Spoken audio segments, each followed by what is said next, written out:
السلام عليكم ورحمة الله تعالى وبركاته. marka hore soo xamaad iskala Allah subhanahu wa ta'ala. barnaamijkeena maanta wuxuu ku saabsan yahay dhiigirida ama dhiig la'aanta. Waan maanta uga hadli doono waa maxay dhiigirida ama dhiig la'aanta, calaamadaha lagu garto maxay yihiin, maxaa sababo, waa maxay talada dhakhtarka aad ugu baahan tahay si aad ugu hortagtid inay dhiigiri kugu dhacdo. ayaan si faahfaahsan uga hadli doonaa hadduu alla idmo. haddii ay tahay markii kugu horeyso aad soo booqato YouTube channelkayga caafimaadsan, subscribe saar, gambaleelka furo si aad u noqoto daawadaha ugu horeeya ee la socda muuqaalada aan soo dhigo. dhiig-yarida waa marka tirada unugyada cascas oo ka yar sidii caadiga ahayd. unugyada cascas waxay oxygen u xambaaraan qeybaha jidhka oo dhan. marka unugyada cascas ay yar yihiin, oxygen yar ayaa gaadha dhammaan qeybaha jidhka oo dhan. taasina qofka waxay ku keentaa in uu dareemo daal fara badan iyo daciifid. maxaa sababa dhiig-yarida ama dhiig la'aanta? waxyaabaha sababa waxaa ka mid ah dhibaatooyin ka yimaada cuntooyinka, sida in aanan la cunin cuntooyin ay ku badan tahay birta ama feerada. waxaa kaloo ka mid ah dhiig ka yimaada afka, hunguriga, caloosha iyo xiidmaha. waxaa kaloo ka mid ah dhiig ka yimaada qaybta hoose ee dumarka ama dhiigbax fara badan oo la socda broseska caadada. waxyaabaha kale ee sabab waxaa ka mid ah dhallaanka ka yar 1 sano ee caba caanaha looda iyo ariga. sababtu waxay tahay caanaha looda iyo ariga waxay hoos u dhigaan ka faa'iidaysashada iyo nuugidda birta ama feerada inuu jirka ka faa'iidaysto. waxyaabaha kale ee sabab waxaa ka mid ah caruurta caba ama dhallaanka caba caanaha ama caana booraha ay ku yar tahay ama aanan lahayn bir ama feero dheeraad ah.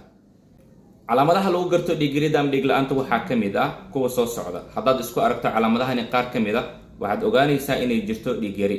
sidaas darteed waxaa lagaaga baahan yahay inaad dhakhtarkaada si degdeg aad ula xiriirto.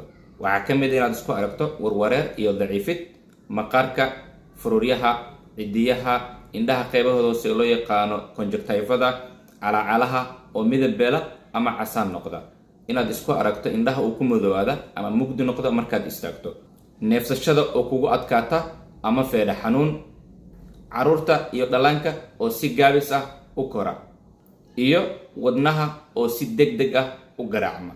calaamadahan oo dhan waxaa lagu gartaa dhiig-yarida. haddaad isku aragto waxaad ogaanaysaa inay dhiig la'aan jirto. waa maxay talada iyo daryeelka aad ugu baahan tahay dhakhtarka? dhakhtarka wuxuu samayn doonaa baaris uu ku ogaanayo waxa sababay dhiig-yarida iyo wuxuu qorsheyn doonaa daaweyntaada. marka laga soo tagay daawooyinka dhakhtarka uu ku qorayo, daawooyinkaada waxaa ku jiri kara cunidda cuntooyin caafimaad leh sida khudradda, rootiga, waxyaabaha caanaha laga sameeyo, hilibka iyo kalluunka. inaad cunto cuntooyin feerada ay ku badan tahay sida khudradda caleenta, hilibka gaduudan, looska iyo digirta. haddaad isku aragto calaamadaha sida naqaska inuu kugu dhagayo oo kale, feero xanuun iyo daal fara badan iyo laciifad, dhakhtarkaada si degdega ula xiriir. muuqaalkeena dambe intaan kaga kulmayno waxaan idin leeyahay muuqaalka sheer gare, la wadaaga asxaabtiina.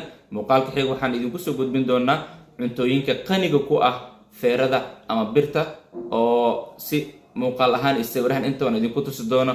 aadaad u mahadsantihiin. nabadgelyo.